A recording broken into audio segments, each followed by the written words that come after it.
everyone, hey, I'm back with another video lecture and today we're going to discuss the range of motion through functional patterns. Basically हमारे पास हम ranges को functional patterns के according या functional movement patterns के according कैसे कराते हैं practice, ठीक है. So it is a very core concept, ठीक है. हम isolated joint के motion के बजाय हम वो desired movement pattern पे काम करते हैं जिसपे basically पेशेंट की रिक्वायरमेंट है, ठीक है. लाइक दैट के पेशेंट की जो रिक्वायरमेंट है ना उसके ऊपर पहले काम करते हैं इंस्टेड ऑफ के हमारे अब किसी भी मूवमेंट पर काम करना शुरू कर दें डायरेक्टली, ठीक है. Simple is that. Functional patterns का सिंपल ये मतलब है, ठीक है. अब सबसे पहली चीज़ होती है कि हम आइडेंटिफाई करते हैं कि कौन सा डिज़ायर्ड मूवमेंट पैटर्न है जो पेशेंट को रिक्वायर्ड है, ठीक है, उस टाइम पे. फिर हम क्या करते हैं कि हम असिस्ट करते हैं मैनुअल असिस्टेंस से या मैकेनिकल से या सेल्फ असिस्टेंस से, whatever the kind of movement you want to perform. फिर ये सारे असिस्टेंस को हम यूज़ करके तो बेसिकली पेशेंट में मूवमेंट परफॉर्म करते हैं. अब आपको पता है कि हमारे पास ADLs activities of daily livings basically achieve करने के लिए ना हमारे पास हम इनको यूज़ करते हैं, ठीक है. अब हमारे पास जाहिर सी बात है एक्टिविटीज़ ऑफ डेली लिविंग की जब बात आई है ना तो हमारे पास सारी बेसिस यही हैं, ठीक है. कि इसका पर्पस ही यही है कि हम जो फंक्शन पैटर्न्स है ना वो एडियल्स को अचीव करने के लिए कराते हैं, ठीक है. सेकंड, उन पेशेंट्स के लिए बहुत ज़्यादा इंपॉर्टेंट होते हैं जिनकी विजुअल इम्पेयरमेंट्स होती हैं, ठीक है, जिनको ऑलरेडी विजुअल इम्पेयरमेंट्स है ना उन लोगों में काफ़ी हेल्पफुल होती है. थर्ड, हमारे पास इम्प्रूव करती है अंडरस्टैंडिंग पर्पस ऑफ एक्सरसाइज के, लाइक पेशेंट की मोटिवेशन को बहुत ज़्यादा इंक्रीज कराती है. फॉर एग्जाम्पल कि अगर वो पहले ब्रश नहीं कर सकता था ना बालों को, तो अगर आप ब्रशिंग कराना स्टार्ट कराते हैं और वो मूवमेंट्स अचीव करवा देते हैं ना पेशेंट को, तो पेशेंट की मोटिवेशन अचीव हो जाती है. राइट, पेशेंट की मोटिवेशन दिन ब दिन इंक्रीज होती जाती है, ठीक है. सो इंस्टेड ऑफ कि सिर्फ फ्लेक्शन पे, एल्बो के फ्लेक्शन पे या एल्बो के एक्सटेंशन पे काम करने से हम कंप्लीट जो फंक्शनल पैटर्न्स हैं ना उनके ऊपर काम करते हैं, ठीक है. फिर उसके बाद हम प्रमोट करते हैं इसके थ्रू मोटर लर्निंग को, ठीक है, और डेवलपमेंट फंक्शन मोटर पैटर्न्स की, मूवमेंट पैटर्न्स की, ठीक है.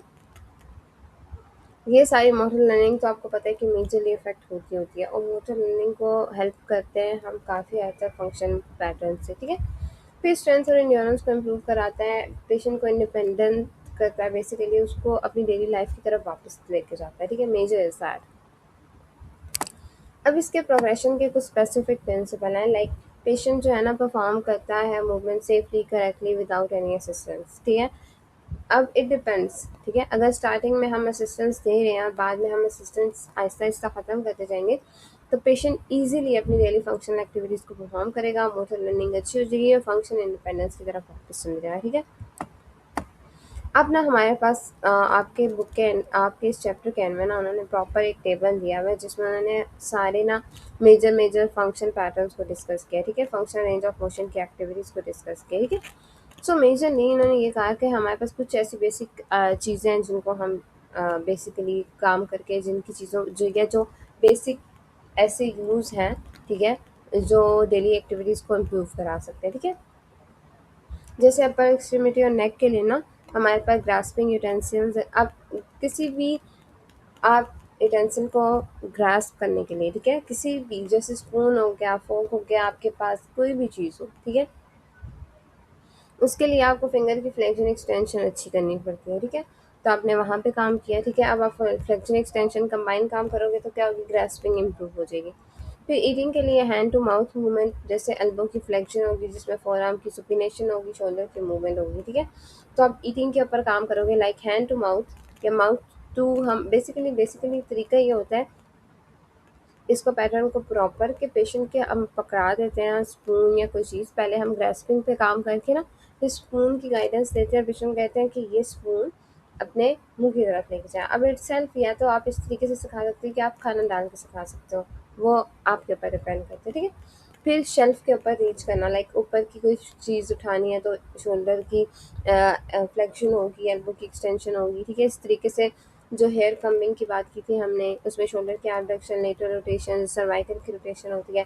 फिर फ़ोन को होल्ड करने के लिए शोल्डर की लेटरल रोटेशन, सर्वाइकल की साइड बेंडिंग है. ड्रेसिंग के लिए बेसिकली शर्ट पहने हैं, जैकेट पहने हैं, ठीक है, बेसिकली अपर बॉडी के लिए तो शोल्डर की एक्सटेंशन है, एल्बो की फ्लेक्शन एक्सटेंशन है, इस तरीके से, ठीक है. फिर जैसे एक सिंपल इज़ दैट कि जैसे कोई एटीएम मशीन को यूज़ करने के लिए हमने मूवमेंट की, तो शोल्डर की एबडक्शन परफॉर्म के साथ साथ ट्रंक की लेटरल बेंडिंग होगी, इस तरीके से होती है, ठीक है। फिर लोअर लिम्ब या लोअर एक्सट्रीमिटीज़ में हम बात करें तो हमारे पास स्पाइन या स्पाइन सिटिंग में आते हैं, ठीक है।